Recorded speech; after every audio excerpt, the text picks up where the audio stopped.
So good afternoon, everyone. For those of you on the East Coast, those of you elsewhere, good morning. Thanks for joining us. This is the session on anchoring the education ecosystem, the emerging role of the intermediaries. And I'm Paul Leather from the Center for Innovation in Education. I'm joined by my compatriot, Gretchen Morgan, who's operating things in the slides. And we have three emerging and emergent intermediary leads from three different states joining us. Rebecca Holmes, the president and CEO of Colorado Education Initiative, Ellen Hume Howard, the executive director of the New Hampshire Learning Initiative, and Tony Monfiletto, executive director of Future Focused Education. And this should be an interesting conversation today. I wanted to just share with you a couple thoughts. We can go on to the next slide, Gretchen. Much of, at least where that we started from in terms of this conversation came about where a number of us were working on trying to advance student-centered, competency-based, personalized learning options in our states, and as a part of that, trying to go deeper with performance assessments.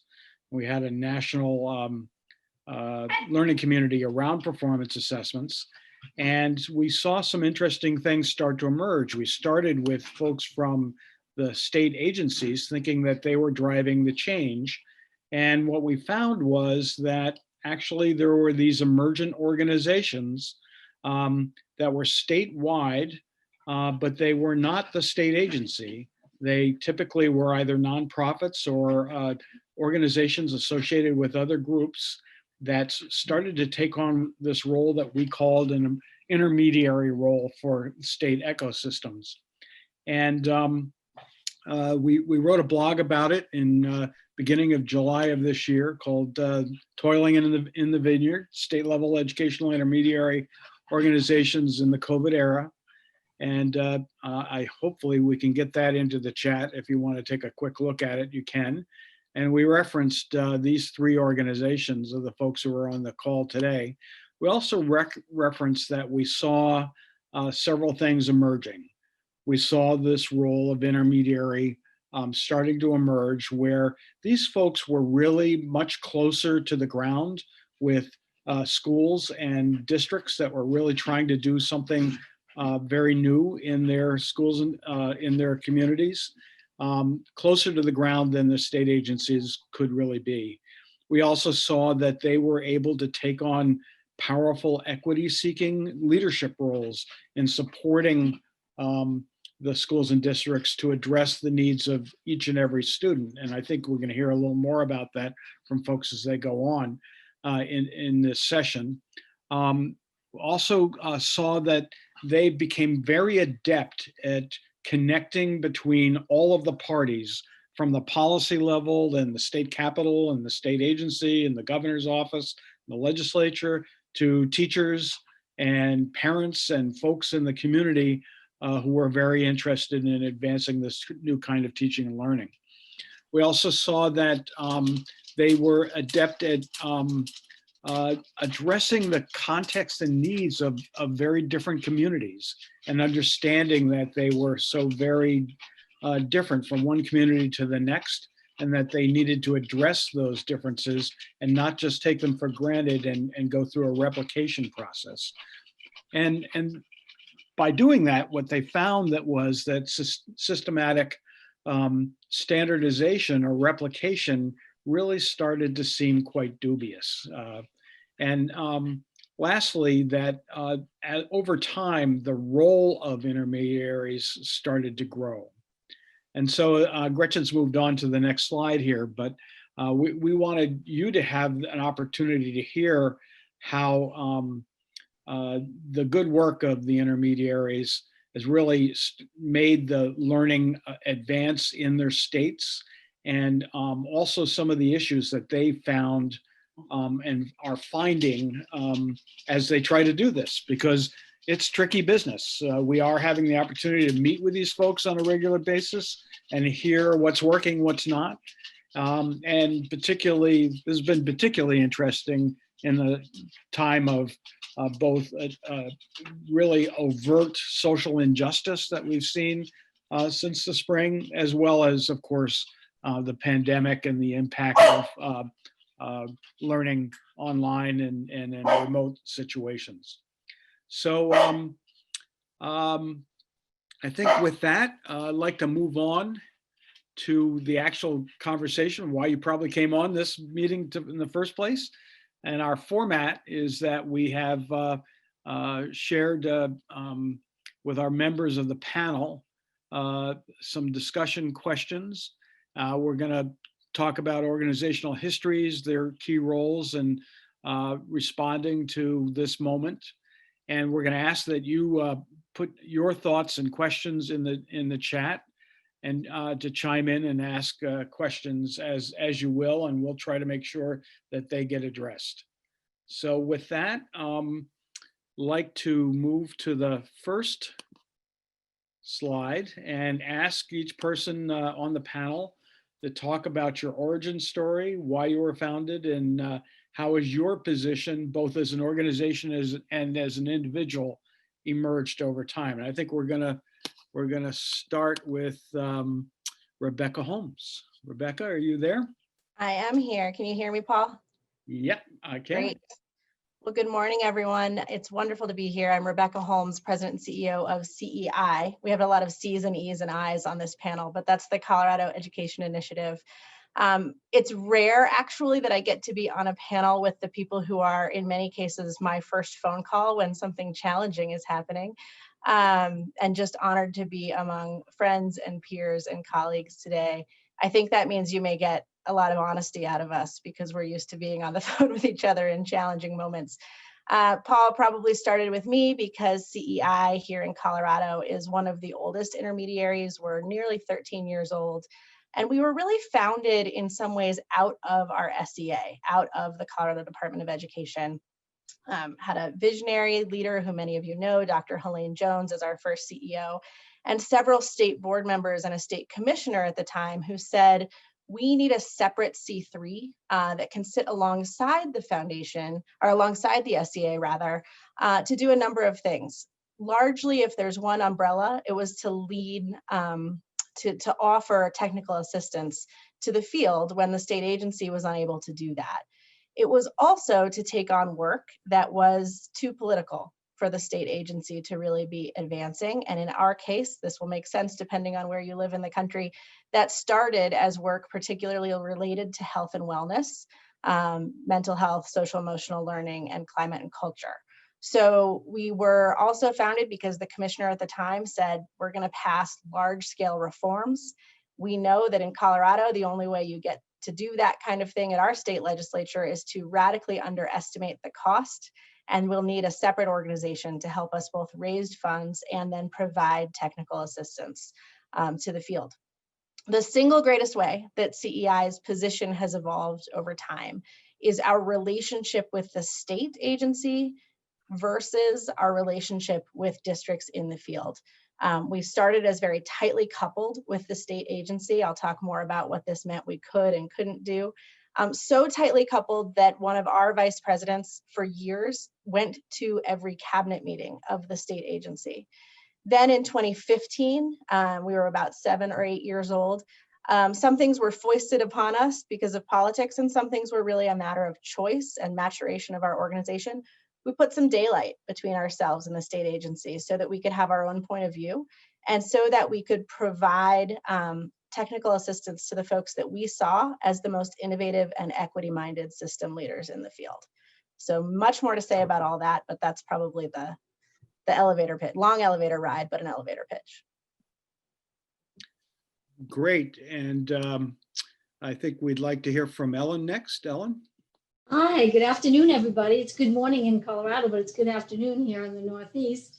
It's great to be here with everybody. The New Hampshire Learning Initiative, we celebrated our 5th year as an organization in May. I'm going into my 4th year as an executive director, and we are going 2nd here because our organization was actually modeled after the Colorado Education Initiative. So we we, as an organization, had made one small difference in our forming. We were formed by leaders in education across the state, including those within the department, as well as leaders outside of different organizations. And the group that formed the New Hampshire Learning Initiative made a decision to separate out the policy aspects of supporting districts into two. We have two organizations, Reaching High in New Hampshire, which focuses on the policy, and the New Hampshire Learning Initiative, which focuses on education. We were founded for a lot of similar reasons to what Rebecca talked about, but also I think the ability to have an organization that was a touchstone for districts over time, no matter what happened politically. A friend in the system that with districts taking on challenges and trying to be innovative, it was always well, what happens if the state changes their mind? What if they decide not to do this anymore after we've invested everything? So we were brought in very much as a support and an insurance policy for districts and taking risks to be innovative, that we'd be there to support them. I would say that our organization has shifted significantly from being an organization that was definitely the right hand of the department to more of a friend of the districts, a support for the districts, helping to lift them up a lot more than at the beginning. That is because of the relationships we've formed over time, building trust, working with districts and helping them connect the dots to the work that they're doing.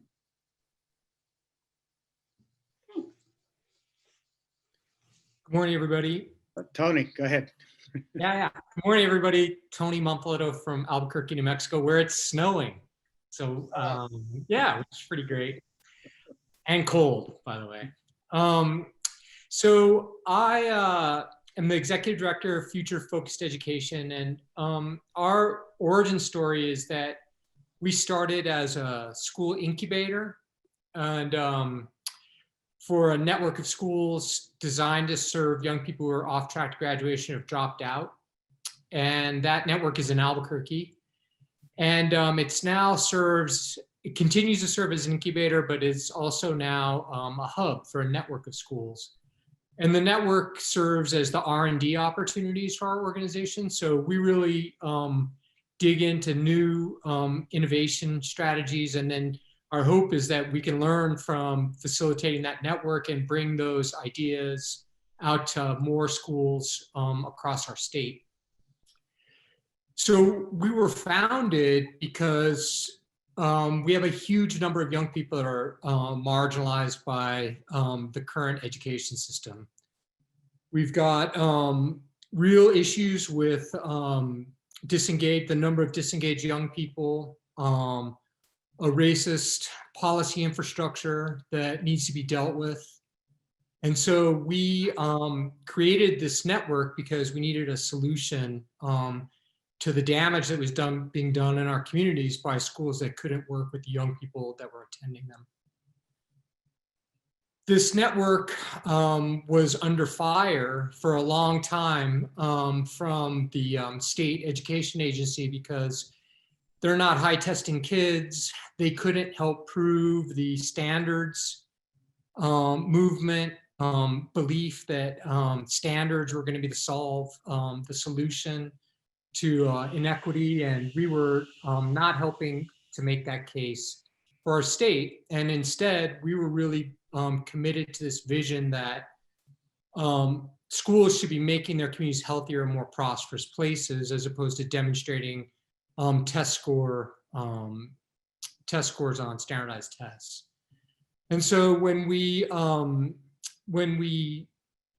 after the administration changed, there was this huge movement in our state to deal with the equity issues. And because we had been working on building a new narrative around what does success look like and how would you know if young people were able to make a contribution to the community where they lived, that vision became more aligned with where the state thought that our State Department of Education thought that we should be going as a state. So we've started facilitating a group of districts from around the state to create new graduation pathways that are built on students' engagement in the community and applied learning outside of school and strategies that make communities healthier and more prosperous. And so now we're working in partnership with our Department of Education because the equity issues are real and they're profound, and we need a new strategy, a new vision to help deal with that.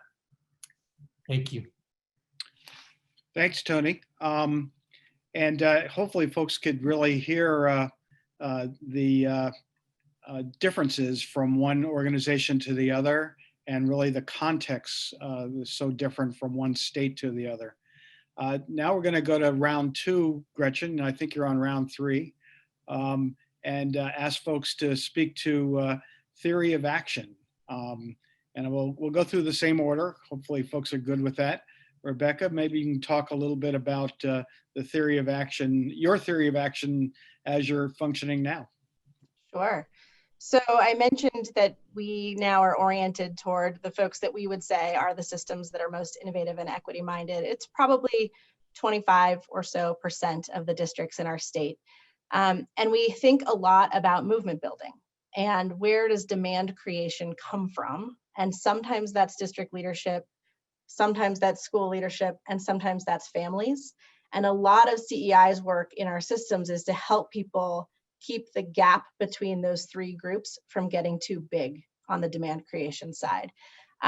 We also have 6 design commitments that if you were in the sessions this morning would not surprise you. They are the design commitments we think any district system that's really trying to transform itself toward more student-centered delivery have to commit to. Happy to talk about those later. And then we think a lot about networks that we too often, many of you understand this yourselves, we live in a very local control environment.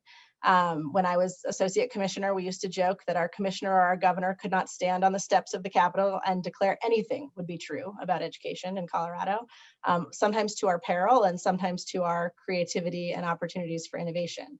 But for that reason, we realize that folks can't do this work alone. And so we spend a lot of time making sure that at the district level or at the school level, we are supporting people often by creating really important networks of folks that are in important, sometimes similar, sometimes intentionally different levels of readiness to do particular work that we think offer opportunities for innovation.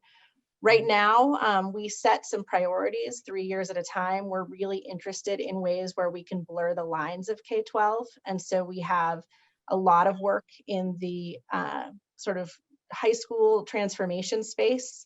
We certainly care about high school transformation in and of itself, but we're most interested in the way that that puts downward pressure on the system, and increasingly a bit in the handoffs between pre-K and K-3. And then the other question I haven't addressed here is about policy. So I mentioned that in 2015, part of our reason for putting a little daylight between us and the state agency was not because we intended to become a policy advocacy organization or take an H election and start lobbying, but we had seen that there were times where our closer proximity to the field meant that we knew something about how a policy was going or a policy barrier for innovation. And our relationship with the state agency was such that we couldn't be public about that.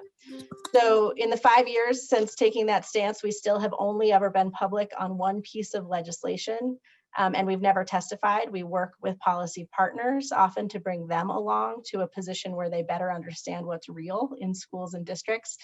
So we still tread with enormous deliberation and caution there. Great, Rebecca, thank you. Ellen, you want to talk about the theory of action and how you're interacting with the field and policy and trying to impact innovation and scale?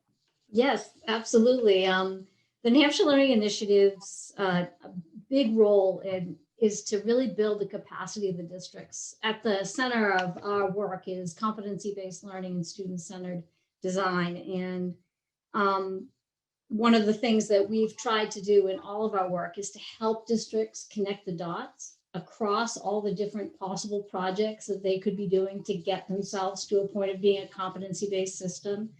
And we've created a system where we believe that by leveraging a district's strengths they can come in and on-ramp into any bit of the work around competency and ultimately get themselves into building a system that supports student-centered learning. We work a lot with helping districts understand that they've done good work, that every time something new comes along, now it's competency ed. Do we start from the beginning again? No. So we've really helped districts build their capacity.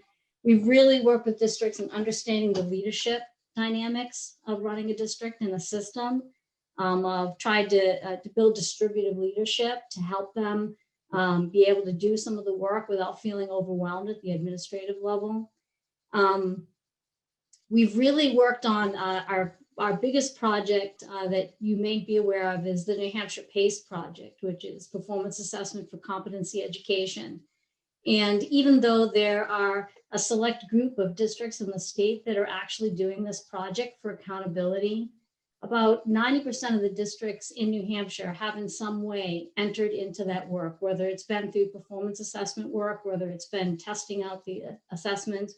So one of the ways in building scale and innovation is just inviting districts into the work, having them participate, having them watch, having them be part of our work study practice work.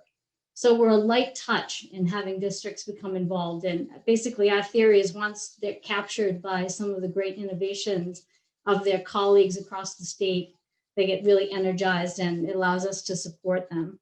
From a policy perspective, I would say that the members of my team and myself, we play a whispering role around policy. The week doesn't go by that an organization doesn't weigh in with us, ask us what approach we may take for the same reason Rebecca mentioned. You know, you're on the ground, you're working with districts, you can see where some of the potholes are going to be in some of this work.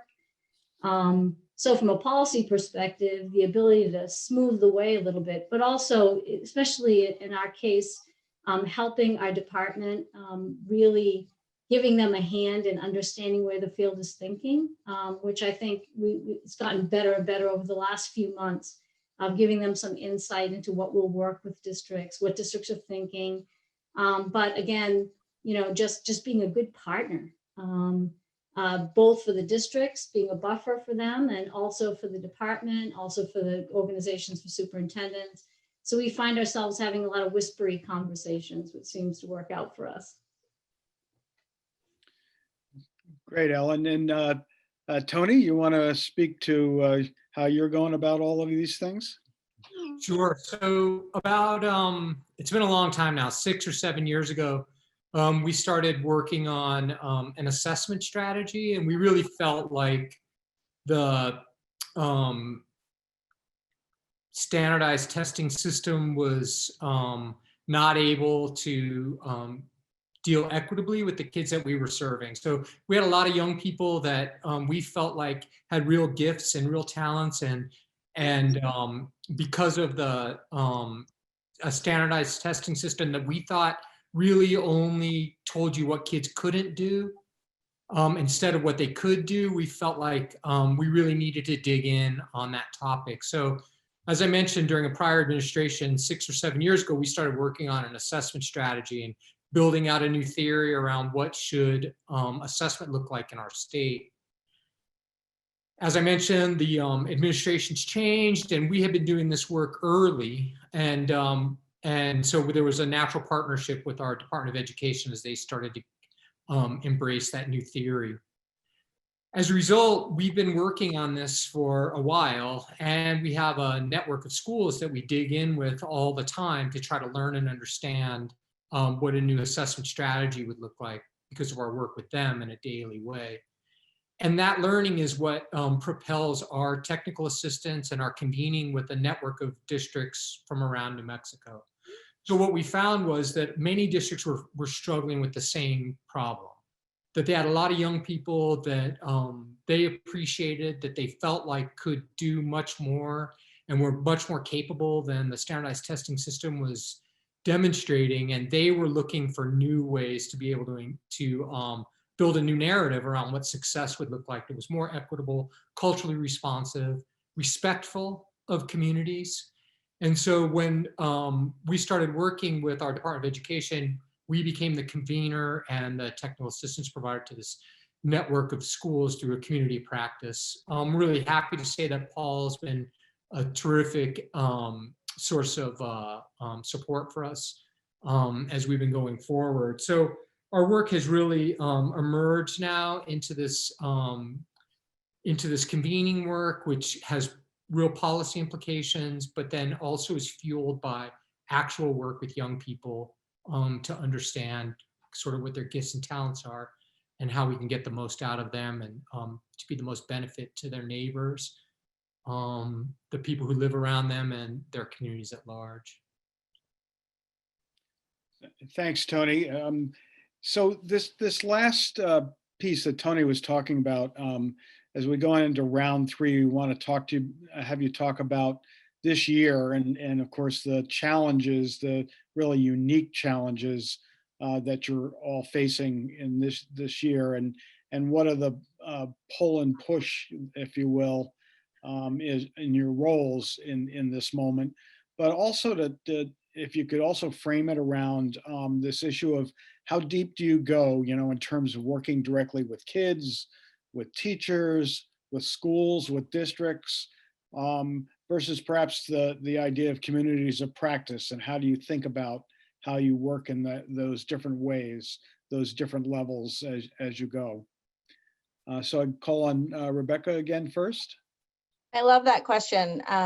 And I love following Tony because I've been talking to Tony a lot about this summer. So I think an intermediary's one of our greatest superpowers is the ability to do what we would have called in a normal time trend spotting, right? So when I hear the same thing and this won't mean anything to you unless you're from Colorado, I apologize, in Durango as I do in Greeley, as I do in Holyoke, from teams on the ground, we start to say, okay, something's happening, either positively or negatively. Well, that happens because we have a great deal of trust, because we're in very varied environments.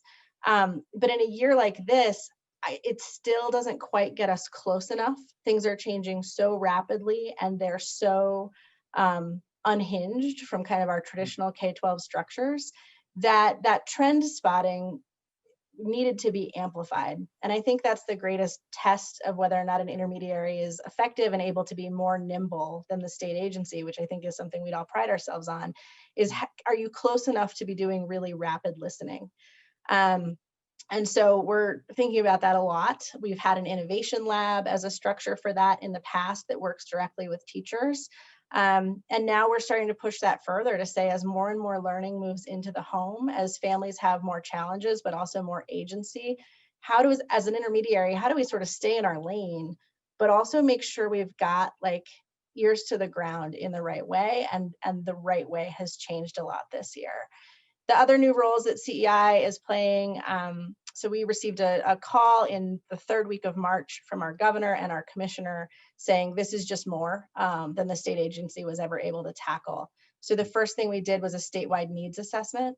And to be totally honest, it had an outsized reaction for a number of reasons. The first is that when we were all in the dark, like we were in March and April, any kind of data felt like a flashlight to people. So that was the first thing. The second is that it was evidence that we walk our talk on user-centeredness. We weren't going to just tell people like, here's how to solve this problem if we didn't go out and actually ask what the problems were.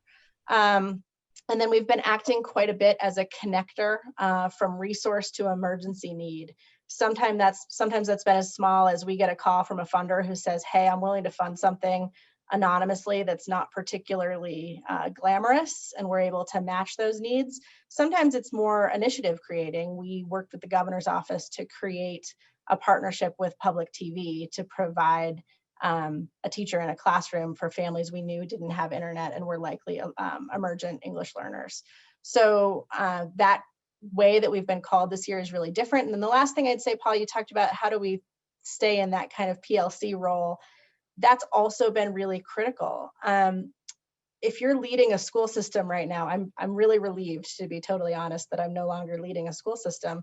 There's never been a year like this. There's not a lot of place where you can go be vulnerable and say, there's no playbook for leading through a combination of pandemic, economic recession, racial reckoning, and in our case, wildfire. So we create the space where folks can go and say, I don't know how to do this. I don't know what to do next. And I need to be in kind of a curated group with my peers. That's been, I think, one of our greatest value adds in the last few months. Great, Rebecca. Great thoughts and quite an experience. I think we all can say that. Ellen, are things going the same for you, or are things a little different for you? I think similar. We're a small state, but it's interesting how diverse our challenges are during this time. I think one of the things that the role that NHLI has been able to play, and my team, is that, you know, we've really become a sounding board for districts, really help them connect to other districts with like problems or similar problems. It's just not something the department's been able to do, and we've been able to do that and have conversations. And we've done everything in our role, coming to the rescue of a district and doing what would be considered an administrative duty for a district when they needed it, because we've had admin experience at the SAU level, and we're able to help, to helping them build different plans and schedules for what they were doing. I think probably the thing that I'm most proud of during this period of time is our ability to shine a light on the innovative practices that are supporting and helping districts get through this challenge. You know, it's so easy when things are challenging to go back and sort of, you know, curl up in a ball and go back to the things you're most used to. And we've been able to really help some districts maintain performance assessment, for instance, and see the results of that and how it's helping. And, you know, just having them really lean in to some of the things they really wanted to do. Our experience in the last few weeks has been so many districts and so many professionals are just dying to talk about everything except for hand sanitizer right now. They would just really like to be able to, and so finding that light touch for us, small moments when we can talk about things that keep them inspired to keep doing their job, that's something we've tried to keep our finger on the pulse of, because we know they need to have those conversations. I've said to districts many times in the last few weeks, I'm going to try and put some lights at the end of our tunnel here, things that we've wanted to do. And when this is over, they're going to be waiting for you, for projects for you to be able to invest in and be excited about. So I feel like that's a big piece of it. The pushing and pulling, you know, I mentioned PACE in the last question, and you can imagine PACE is a pretty innovative project, pretty grounded though in classroom practice. But it's taken its hits over this period of time. It was taking a few hits even before COVID, because it's easy to take a project like that, an accountability project in the state, and think, and we have to brush that away because it's too complicated for us. We gotta just work on it. And so keeping PACE at the forefront of thinking, even at the state level, and not letting it go. I guess the best way to say it is the districts who want this are exhausted. So it's our role at NHLI to keep the light burning on it, to keep the excitement around it, and to be very clear that the districts support it while they're doing other things. So we've taken on that role too. Thank you, Ellen. And Tony, obviously there are all the challenges of the moment, but you've also been taking on a lot of new efforts as things have changed at your state level as well. What are your thoughts about your roles in this time? Thanks, Paul. Maybe I'll start with a really profound experience that I had a couple of months ago, where I got to interview young people from around the state and do focus groups with young people from around the state who were just really struggling, marginalized, tough communities, tough life experiences. And it reinforced everything that I thought was true about the inequities in the current system that we have.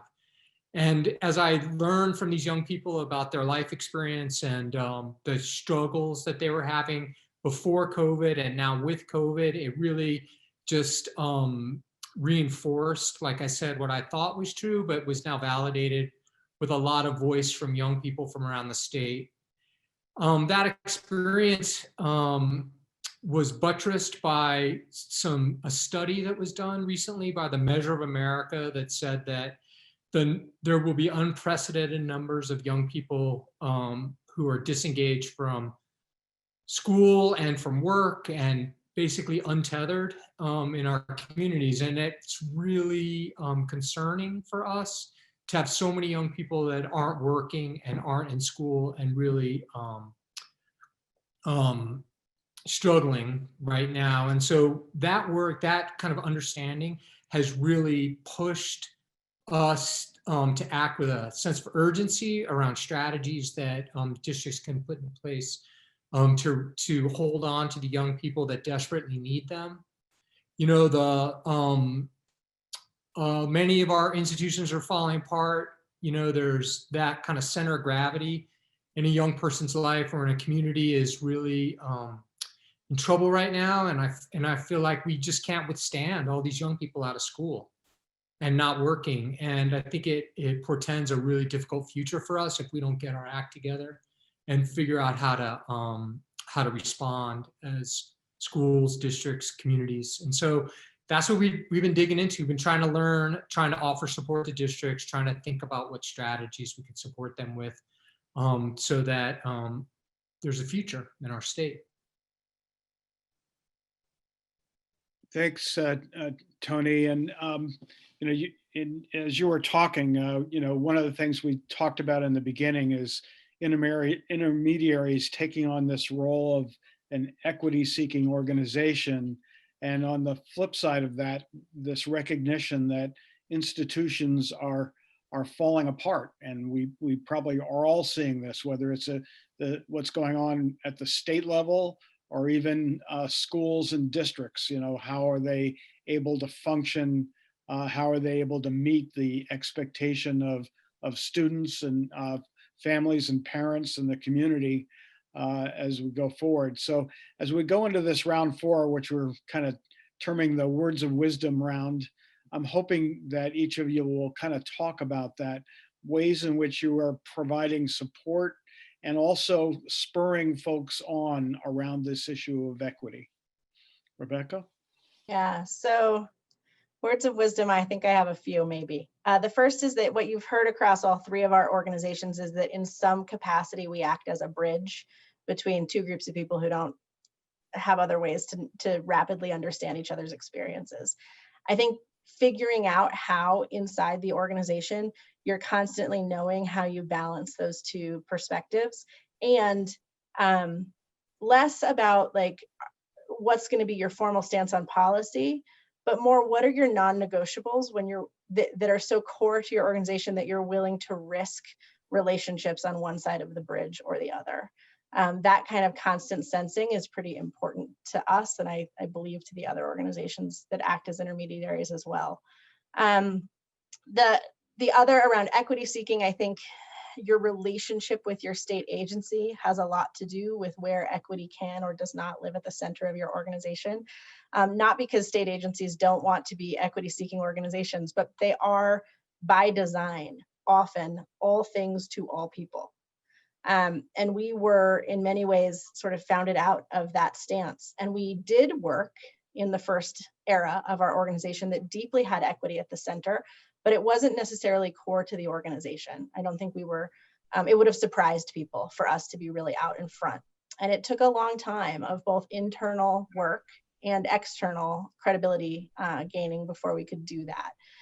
And then the last thing is really not particularly inspirational, but key, which is to think pretty deeply about your business model. When I came to lead CEI 4 years ago, we were 99.5% philanthropically funded, which meant that we often, I think it led to a few challenges. One, it meant that often we struggled to have our own destiny in our hands, right? We were constantly saying, we've got to raise the money to do the thing that the field needs. That also meant we weren't always particularly nimble. And so in a year like this, it would have really prevented us from being able to just do the work that needed to be done. And so we've launched a small fee-for-service component of our revenue stream. It's not actually small, it's 35% of our revenue at this point, but it's given us some really important autonomy. And so thinking through a longer term business strategy for how you fund the intermediary in ways that still allow you to be trusted, politically neutral, if that's how you choose to be seen, that's how we choose to be seen, that I think really matters. Thanks, Rebecca. Ellen? I think, well, there's a lot of things. I think about that the New Hampshire Learning Initiative is really everything that a good neighbor is, really.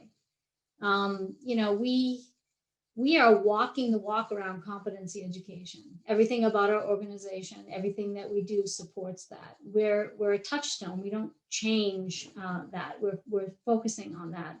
And I think that, you know, from that good neighbor piece, sometimes we're the organization that has to interpret what the state is saying. You know, your neighbor didn't mean to take your tree down. So it was just an in-between thing that we had to take care of, and we'll explain it to you. And so we're sometimes, lots of times, we're putting out some fires, but also in our role, we're able to sometimes be really candid with districts about where they are, how they may have been spinning their wheels, how they need to step back. And that's really a unique thing that we get to do. And I feel like that's really helped a lot of districts step out of their own way. And I also think that, you know, from a good neighbor perspective, I think trust is huge. And I think that in recommending that other states have intermediaries, I think this is a big piece of it. That if you're a district that's going to take chances and put all of your professional development on the line with a large group of people, large or small district, you need to know that there's some longevity there. There's some sustainability, that you have some support and help. It's difficult to take those leaps, and having an intermediary in the field gives people a lot of cover for this. And I think that's one thing to absolutely think about when you think about, why do initiatives fail in schools? Why do they fail? Lots of times it's because we don't have anything on the outside, you know, stoking the fire and keeping it going. Great, Ellen. Tony, I guess one comment for you. I think as you are providing a voice for those who don't often have voices, those folks on the margins, it's often not an easy role to play in the larger sphere of things. I'm wondering your thoughts about that as you talk to folks who might be thinking of trying to do something like what you're doing. Yeah, thanks, Paul. I guess if I had to suggest one thing, it would be that to think about the implications for ineffective schools on local communities. So when you have schools that can't serve young people well, and you have 30% of kids not going to school, not employed, like, what is the impact of that on a local community? And if you think about these kids and you think about the social service costs, think about the juvenile justice costs, like, those costs are going somewhere. They're going into local communities. And if you imagine a role to be getting in front of that, to start building some coalitions with other folks that you think want to solve that problem, then that has implications for school design. And it has education, and it has implications for education policy. And it has implications for the way that we spend our time working with schools or working with the community, because as I mentioned before, you can't withstand that level of disengagement. It's not good now, and it's not good in the future.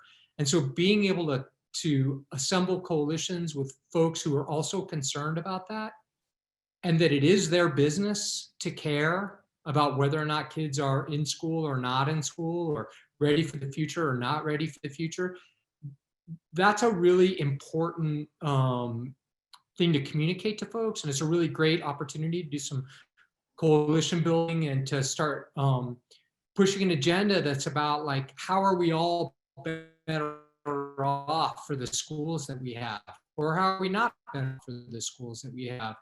And I feel like that's been a really helpful frame for us as we talk to folks at the school level, because they live in those communities too, and then outside of the schools. So that's kind of the way that we've been moving forward, is to just try to expand the frame. The equity issue is bigger than anti-racist curriculum. It's really about, our communities any better off for the schools that exist in their geography. Thanks, Paul. Thanks, Tony. And so I guess I would just open it up to the three of you now and just ask. So this all sounds really well and good, and frankly, you know, each of you have been highly successful in your state, establishing yourselves in a role that heretofore nobody else has really. Part of that has been that you've really listened carefully to what the needs were in your state and were responsive to it.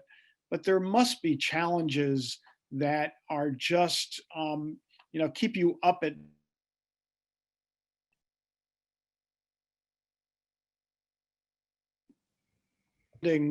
ratio as one, but I bet there are others as well. I've got one because I'll ask Ellen for some advice. So I think about our role as providing sometimes cover, but often, to your point, consistency in the winds of political change. We know well how we do that when that political change is at the state level. We're trying to identify, now that we're more oriented around, you know, this set of districts, what our role is when that political change blows at the district level. And you know, you think the ever decreasing tenure of superintendents, particularly right now, we're going to see, at least here, a huge swath of early retirement because this year was so hard. We are often clear that we don't really get involved with local school boards unless the superintendent asks us to. And we're starting to wonder, should we be rethinking that? And should we be a stabilizing factor when that stabilization has to do with political change at the district level?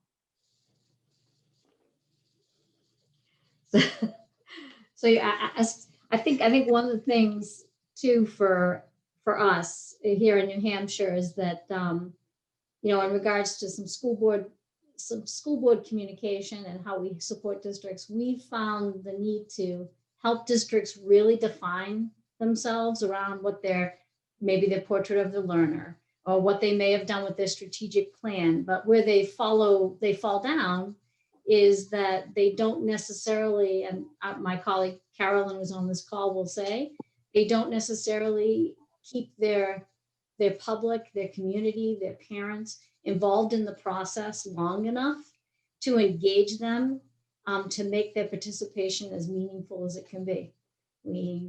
We drop the ball, we get them all together in a room, there's 400 of them, everyone does a flip chart, and then we say, great, you've been involved, that's super, right? But the next step is saying, hey, you have this suggestion, why don't you come on board with us and help us solve it? So I think, you know, in regards to our way of supporting districts when things get dicey around politics at the local level is to go back and ask, what other partners do you have in the community that might have your back, and how can you start to cultivate that and counteract what is the negative piece? Great. Tony, do you have anything to add to that question?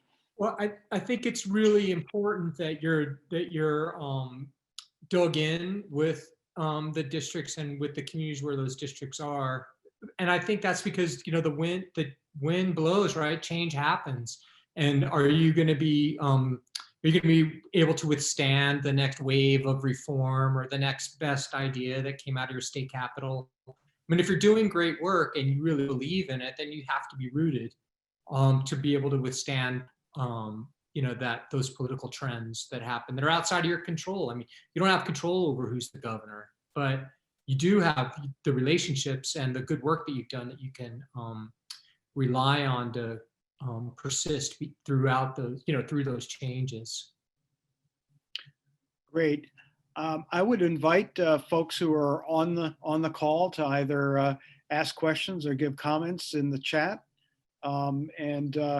If there's anything that we haven't addressed, we'd like to know about that. Gretchen, you might go on to the last slide here. So really to kind of recap some of the things that we've heard today is that this issue of trust at all levels, whether it's being a good neighbor, as Ellen talked about, or dealing with the vicissitudes of change at the state level, or changing superintendents. Can you be trusted? Can you maintain that trust? Can people know what you're about? Can people know that you can be trusted to be, as the next point discusses, unapologetic about holding an equity stance, as Tony really represents so dramatically well in both his state and frankly nationally. How do we amplify the impact of capacity building, whether it's through straight professional development or other means, by bringing folks together, as Ellen talked about, having districts share with one another, or as Rebecca talked about, bringing folks who are very different together, knowing that sometimes that diversity matters. And how do we address innovation and scaling of innovation through approximation? One of the things I think we've all learned is that it's hard to scale something simply through replication. One community is not going to take an innovation and scale it exactly the way somebody else is doing it, even if it's the community next door. So how do we support the differences, taking into consideration the context of what's going on locally, and assist them in approximating change over time? And how can we in fact stay highly responsive to local contexts, knowing that from week to week, things are changing in districts, and what looks like school in one district will look very different during these times. And particularly knowing that funding may be very different as well. And Rebecca talked about the funding of the intermediary, but we also know that there are differences in funding at the local level as well. And this issue of probing and sensing and allowing for emergence, particularly through communities of practice, how intermediaries have been able to do that sometimes really speaks to their ability to just succeed. I think as Rebecca talked about, the fact that she was able to be more flexible during this time because of the way she managed resources made a difference. And this idea of complexity, this recognition that complexity, that this business of school, and school in connection to community, and particularly in connection to students who maybe nobody else is paying attention to, this is a complex set of problems. Whether we're in complex times or not, it's always going to be complex. So Gretchen, are there any thoughts or questions in the chat that we ought to be attending to? There are a couple. There's one about whether you all are figuring out further adjustments you need to make as learning becomes more and more remote, as COVID continues to spike and people are drawn back into remote learning. If they ever weren't in it, they're drawn back or they're staying longer. And then another question about your interaction with unions and what that looks like in your context. So if anyone wants to take up either of those. I can speak to the remote support idea. So we've been working really hard on building out a system of virtual internships for our young people. Mm-hmm. That's really been great because it really does boil down what they need to know and be able to do, because it's rooted in an experience with an employer. And it really does cut out a lot of the extraneous things that don't prepare kids for their future. And so if you're careful about design, you can really get to the heart of it through some virtual internships and do some skill building and real direct connection to what they need in order to go forward. Like I said, we work in the high school space, but so that's one thought I could offer.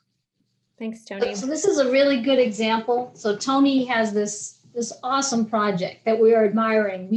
And in a normal scenario, if we did not have our relationship, which I guess all of you on the call can probably tell that we talk a lot together. But now, of course, we want to pick Tony's brain and see how we can, bring and sort of mold what we have in New Hampshire, where we see an absolute need for that too. And I just think the strength of us as intermediaries, as much as it's everything that we've mentioned, it's also our acknowledgement that we need each other across the country to solve some of these problems. That we know there's great solutions in the backyard in New Hampshire, but we know there's phenomenal solutions across the United States in all these great states with all these great minds. And so as an intermediary, you have the opportunity to make your state stronger because of that, because you have those connections. So recognizing that our time is up, I am going to call time. And I just want to thank our presenters today, Rebecca Holmes, Ellen Hume-Howard, and Tony Monfiletto. And just thank folks for staying on with us, and particularly thank Gretchen for all of the technical support, as well as the folks at Aurora. There is a post breakout session survey in the chat, if you could take that before you go. And thanks for joining us. Thanks, everybody. Thanks, everybody. Thanks, everybody.